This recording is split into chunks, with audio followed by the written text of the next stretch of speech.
வணக்கம். என்னடா இவ்வளோ ஜனம் இருக்குன்னு பார்க்குறீங்களா? ஒன்றும் இல்லை, காலையில் நம்ம அமித்ஷா அவர்களோட அழைப்பில் மாவட்ட மாநில மண்டல் நிர்வாகிகள் சந்திக்கு கூட்டம். சரி, என்ன தான் இருக்குன்னு காலையிலேயே போனால் காலையிலேயே நிற்கிது பாருங்கள் ரஷ்ஷு. எப்பா இவ்வளோ வண்டிங்களா அப்படின்னு சொல்லிட்டு நம்மளுக்கு இருக்கோ இல்லையோ கண்டிப்பாக திமுககாரனுக்கு வயிற்றில் புளியை கரைச்சிட்டு இருக்கோம். சரி, என்ன இருக்குது நம்ம உள்ளே போகலாம் சொல்லிட்டு சீக்கிரமாகவே கிளம்பி போயாச்சு. இன்னும் அமித்ஷா வரல, போயிட்டு இன்னும் கொஞ்சம் நேரத்தில் வந்துடுவாருன்னாங்க. இப்போ டைம் பார்த்திங்கன்னா ஒரு மணி தான் இருக்கும். 4 மணிக்கு தான் மீட்டிங்கு. அதுக்குள்ளே ஜனத்தை பார்த்திங்கன்னா எக்கச்சக்கமாக வந்து குவிஞ்சினே இருக்கிறாங்க. வாங்க உள்ளே போய் நம்ம என்ன இருக்குதுன்னு பார்க்கலாம்.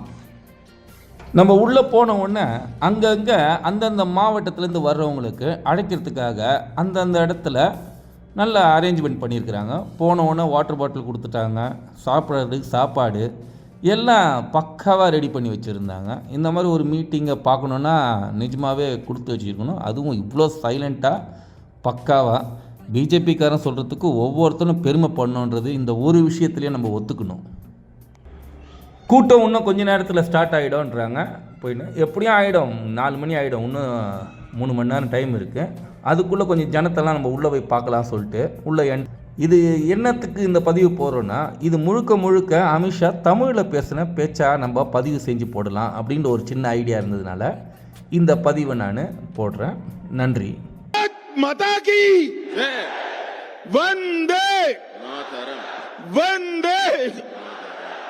श्री नयनार नागेंद्र जी के अन्नामलाई जी की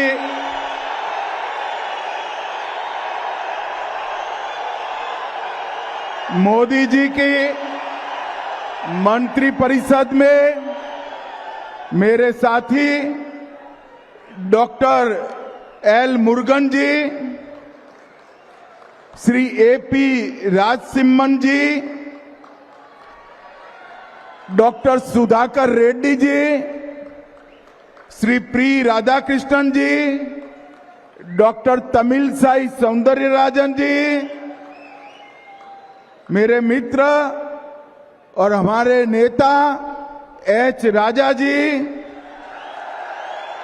बहन वानती श्रीनिवासन जी, श्री चक्रवर्ती जी, श्री रामा श्रीनिवासन जी, श्री वीपी दुरईसामी जी, श्री एसआर शेखर जी, श्री पी कार्तिकेय जी, डॉक्टर के पी रामलिंगम जी, एल मुरुगनानंद जी, के एस नरेंद्रन जी और आज तमिलनाडु के कोने कोने से आए हुए मेरे देव दुर्लभ कार्यकर्ताओं को मेरा नमस्कार प्रणाम.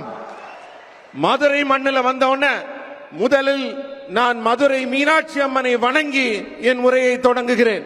இந்த மண்ணின் சொக்கநாதருக்கும் கல்லழகருக்கும் மற்றும் திருப்பரங்குன்றம் முருகனையும் நான் தலை வணங்கி மகிழ்கிறேன். தமிழ்நாட்டுக்கு வந்து தமிழ் மக்களாகிய உங்களை சந்திக்கும் போது நம்முடைய பெருமைக்குரிய தமிழ் மொழியில உங்ககிட்ட பேச முடியவில்லையே என்று என் வருத்தத்தை நான் உங்களிடம் தெரிவித்துக் கொள்கிறேன்.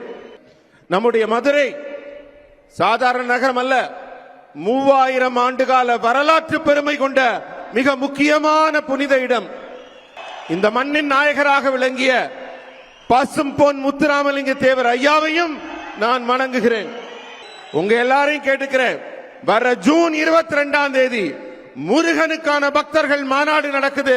அதையும் இந்த மண்ணிலே மிக சிறப்பாக நீங்கள் நடத்தி தர வேண்டுகிறேன். மதுரை மண் பலவிதமான மாற்றங்களுக்கு வித்திடும் மண்.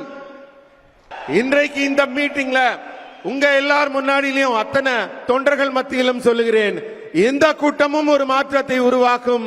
திமுக ஆட்சியை முடிவுக்கு கொண்டு வந்து வீட்டிற்கு அனுப்பும்.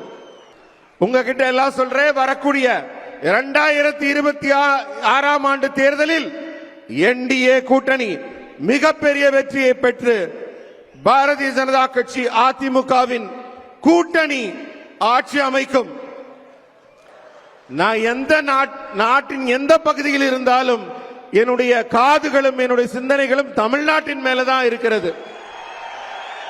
இந்த நாட்டின் முதல்வர் சொல்கிறார், அமித்ஷா அவர்களால் திமுகவை தோற்கடிக்க முடியாது என்று.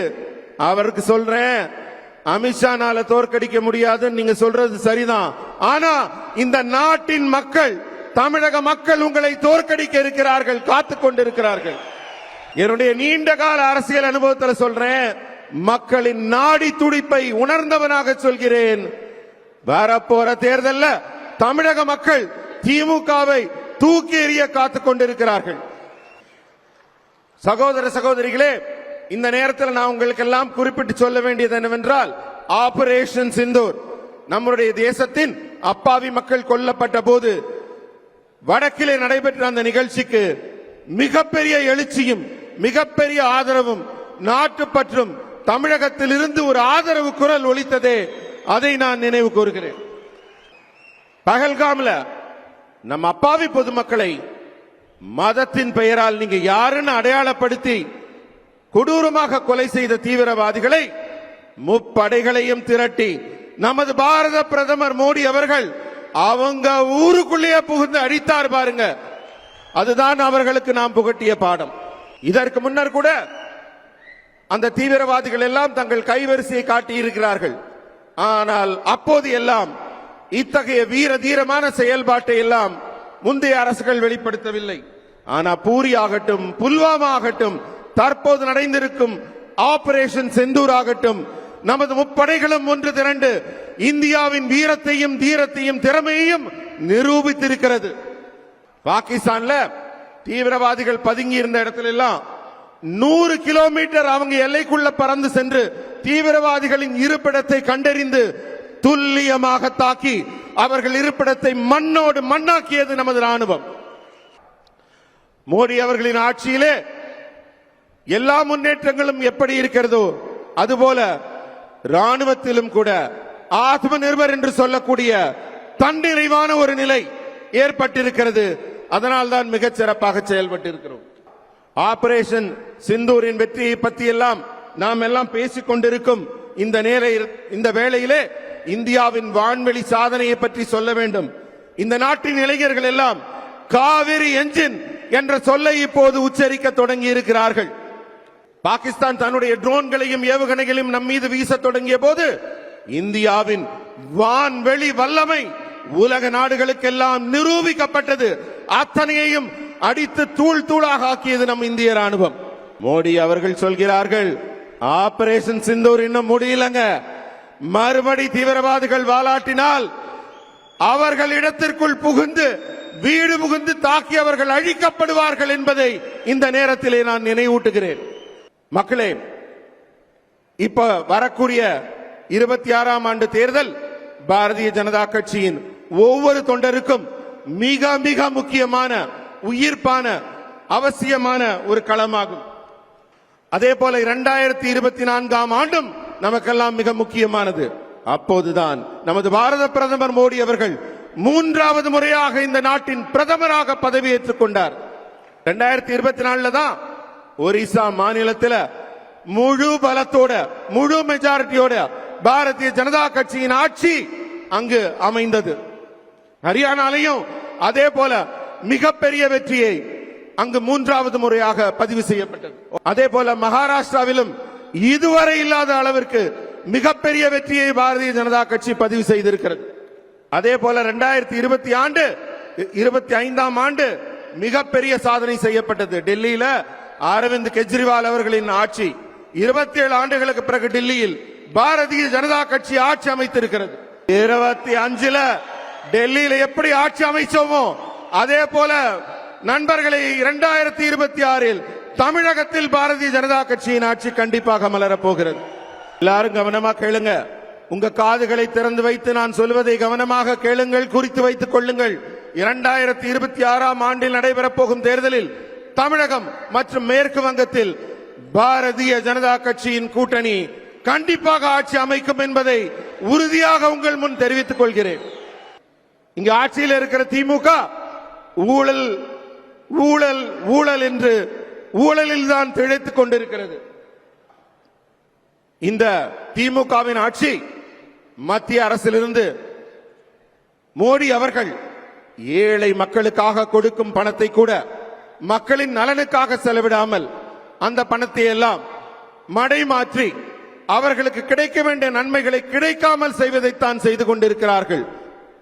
இன்றைக்கு இந்த திமுக ஆட்சியில ஏழைகள் விலைவாசி ஏற்றத்தாலும் அவங்க வாழ்வாதாரங்களுக்கு ஏற்பட்டிருக்கும் அச்சத்தாலும் அவர்கள் வாழ முடியாத சூழலில், அவர்கள் மத்திய அரசின் திட்டங்கள் கிடைக்காத சூழலில் தவித்துக் கொண்டிருக்கிறார்கள். மக்களுக்கு செய்கிற நன்மையை விட திமுக ஆட்சியில் ஊழல் மிக மலிந்து காணப்படுகிறது என்பதற்கு உதாரணமாக சொல்ல வேண்டும் என்றால் 39,775 கோடி ரூபாய், அதாவது டாஸ்மாகில் 35,775 கோடி ரூபாய் ஊழலை செய்து இங்கே சட்டவிரோதமாக ஊழல் ஆட்சி நடைபெற்றுக் கொண்டிருக்கிறது. இந்த தமிழக அரசு 100% தோல்வியடைந்த அரசாக காட்சி அளிக்கிறது. திமுக அரசு தேர்தல் நேரத்தில் மக்களுக்கெல்லாம் ஒரு வாக்குறுதி பட்டியல் கொடுக்கிறாங்க. ஆனா அந்த வாக்குறுதி பட்டியல்ல 10% கூட நிறைவேற்றவில்லை அவர்கள். ஆனால் 90% நிறைவேற்றியதாக அவர்கள் கூறிக்கொள்கிறார்கள். உங்களுக்கு தைரியம் இருந்தா உங்களுடைய தேர்தல் வாக்குறுதி பட்டியலை எடுத்துட்டு வாங்க, அதை பார்த்து சொல்லுங்க நீங்க எத்தனை வாக்குறுதிகளை நிறைவேற்றி இருக்கிறீர்கள் என்று. ஊழலால் மட்டுமல்ல, கள்ளச்சாராயத்தினாலும் இந்த நாட்டு மக்கள், அப்பாவி மக்கள் உயிரிழந்திருக்கிறார்கள். தென் தமிழகத்தில் சாதி பிரச்சனையினாலையும் பிரிவினைவாதத்தினாலையும் அரசியல் லாபங்களை கருத்தில் கொண்டு திமுக அரசு செயல்பட்டுக் கொண்டிருக்கிறது. இந்த ஆட்சியில பெண்களுக்கு எதிரான குற்றங்கள் மலிந்து கொண்டிருக்கிறது. இந்த நாட்டின் இளைஞர்களுக்கு வாய்ப்புகள் இல்லாமல், வேலைகள் இல்லாமல் அவர்கள் துன்பத்தில் இருக்கும் நிலைதான் தொடர்ந்து கொண்டிருக்கிறது. தமிழ்நாட்டின் முதல்வருக்கு இது பற்றிய எந்த ஒரு அக்கறையுமோ கவலையுமோ கொஞ்சம் கூட இல்லை. 1000 ஆண்டு காலம் பழமையுள்ள நம்ம திருப்பரங்குன்றம் முருகரின் அறுபடை வீடான அந்த மலையை சிக்கந்தர் மலை என்று சொல்லக்கூடிய துணிச்சல் இந்த திமுக அரசுக்கு வந்திருக்கிறது. பல ஆயிரம் ஆண்டுகளாக முருக பக்தர்கள் வழிபட்டு வந்த வழிபாட்டு தலத்தை இதுபோல அரசியல் லாபம் கருதி, பிரிவினைவாதம் கருதி இந்த அரசு செயல்படுத்தி வருகிறது. நான் உங்ககிட்ட எல்லாம் அன்போடு வேண்டிக் கொள்வதெல்லாம், வர ஜூன் 22ஆம் தேதி முருக பக்தர்கள் மாநாடு நடக்குது. நீங்க ஒவ்வொருவரும் பெருந்திரளாக கலந்து கொண்டு நம்மளுடைய ஒற்றுமையையும் வலிமையையும் அந்த மாநாட்டில் காட்ட வேண்டும் என்று கேட்டுக்கொள்கிறேன். நான் தமிழக அரச ஒவ்வொரு முறை வரும்போது நினைவூட்டுகிறேன். தமிழ்நாட்டில் தமிழ் தமிழ் என்று பேசிக் கொண்டிருக்கும் நீங்கள் பாடத்திட்டத்தை ஏன் தமிழில் செய்ய மறுக்கிறீர்கள்? உயர் கல்வி அனைத்தையும் தமிழில் செய்வதற்கு என்ன தடை இருக்கிறது? விரைவில் நான் தமிழக அரசை கேட்பதெல்லாம் இன்ஜினியரிங் பாடத்திட்டம் உடனடியாக தமிழில் இயற்றப்பட வேண்டும். நான் ஸ்டாலின் அவர்களை கேட்கிறேன், தமிழ்நாட்டின் மரபு சின்னமான மன்னர்கள் கையாண்ட அந்த செங்கோலை நாட்டின் உயர்ந்த இடத்திலே கொண்டு சென்றாரே நம் பாரத பிரதமர் மோடி அவர்கள், அவர்களுக்கு நீங்கள் ஒற்றை வரியாவது தமிழ் மரபை உயர்த்தி பிடித்த மோடி அவர்களுக்கு நன்றி சொன்னீர்களா? மக்களே, இந்த மோடி அவர்களின் ஆட்சி உருவான பிறகு இந்தியா தொடர்ந்து வளர்ச்சி பாதையிலே பயணித்துக் கொண்டிருக்கிறது. இந்த 10 ஆண்டுகள்ல மோடி அவர்கள் ஆட்சியில 4.19 டிரில்லியன் வளர்ச்சியை கண்ட நம்மளுடைய பாரதம் இதுக்கு முன்னாடி எப்படி நடந்தது யூபிஏ ஆட்சியில எண்ணி பார்த்தால் 10 ஆண்டு கால ஆட்சியில யூபிஏ அரசு தமிழ்நாட்டுக்கு கொடுத்த பணம் 1,53,00,000 ரூபாய் மட்டுமே. 10 வருஷத்துல 1,53,000 கோடி மட்டுமே. ஆனால் நம்முடைய பாரதிய ஜனதா கட்சி அரசு 10 ஆண்டுகளில் தந்த பணம் அதை விட பல மடங்கு அதிகமாக 6,80,000 கோடி ரூபாய் தமிழகத்திற்கு வழங்கி இருக்கிறது. சாலைகள் மேம்பாட்டிற்காக 63,000 கோடியும், கட்டுமான பணிகளுக்காக 77,000 கோடியும், ஏர்போர்ட் கட்டுவதற்காக 3,500 கோடியும் மத்திய அரசு தமிழகத்திற்கு நேரடியாக வழங்கி இருக்கிறது. ஊர்களிலிருந்து பல பகுதிகளிலிருந்து இங்கு திரளாக வந்திருக்கும் பாரதிய ஜனதா கட்சியின் தொண்டர்களாகிய உங்கள் ஒவ்வொருவரையும் நான் கேட்பது என்னவென்றால், நீங்க திரும்ப ஊருக்கு போவீங்க, உங்களுடைய எண்ணம், உங்களுடைய சிந்தனை, உங்களுடைய செயல்பாடு எல்லாம் எப்படி இருக்க வேண்டும் என்றால் திமுக ஆட்சியை எப்படி அகற்றப் போகிறோம், எப்போது அகற்றப் போகிறோம், என்ன செய்ய வேண்டும் என்ற சிந்தனையில் நீங்கள் தொடர்ந்து இருக்க வேண்டும். அன்பர்களே, வரப்போகிற 2026ஆம் ஆண்டுக்கான தேர்தல் நம்முடைய பாரதிய ஜனதா கட்சியும் இங்கே கூட்டணி ஆட்சியில அதிமுகவுடன் இணைந்து என்டிஏ கூட்டணி இங்கு தேர்தலை சந்திக்க இருக்கிறது. நீங்க எல்லாரும் எனக்கு இப்ப பதில் சொல்லுங்க. நீங்க அத்தனை பேரும் திமுகவை ஆட்சியிலிருந்து அகற்ற தயாராக இருக்கிறீர்களா? ரெண்டு கைகளையும் மேல தூக்கி உரக்க நான் சொல்றத சொல்லுங்க. विजय के संकल्प की मुट्ठी बींचिए வெற்றிக்கான உறுதிமொழியை எடுத்துக் கொள்ளுங்கள். और प्रचंडवाद से बोलिए, உரத்த குரலில் சொல்லுங்கள். भारत माता की वंदे मातरम, वंदे मातरम, वंदे मातरम. भारत माता की जय.